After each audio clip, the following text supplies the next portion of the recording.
Sebanyak 10.169 orang siswa SMP sederajat se-Banjarmasin mulai tanggal 22 hingga 25 April 2019 melaksanakan ujian nasional berbasis komputer.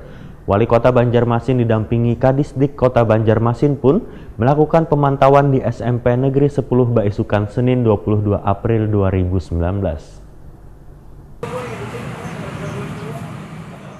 Sebanyak 10.169 orang siswa SMP sederajat se-Banjarmasin mulai tanggal 22 hingga 25 April 2019 melaksanakan ujian nasional berbasis komputer. Wali Kota Banjarmasin Ibnu Sina didampingi Kadisdik Kota Banjarmasin Totok Agus pun melakukan pemantauan di SMP Negeri 10 di Jalan Ade Irma Suryani Nasution, Kampung Gedang Banjarmasin Tengah Baisukan Senin 22 April 2019.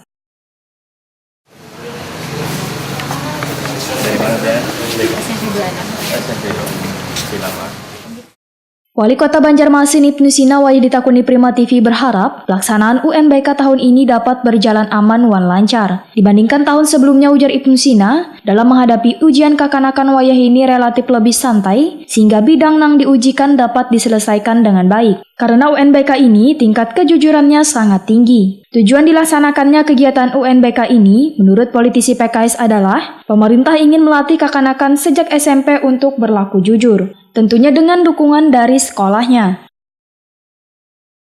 Ya, memang catatan tadi dari laporan Kadis ada tiga sekolah yang melaporkan ada sedikit gangguan untuk sinyal, dan itu sudah dimintakan perbaikan ke Telkom karena ini kan pakai jaringan Telkom ya, di home khususnya. Mudah-mudahan besok sudah tidak terjadi lagi keterlambatan.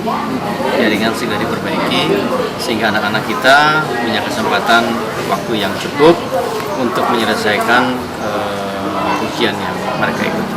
Mudah-mudahan besok lancar.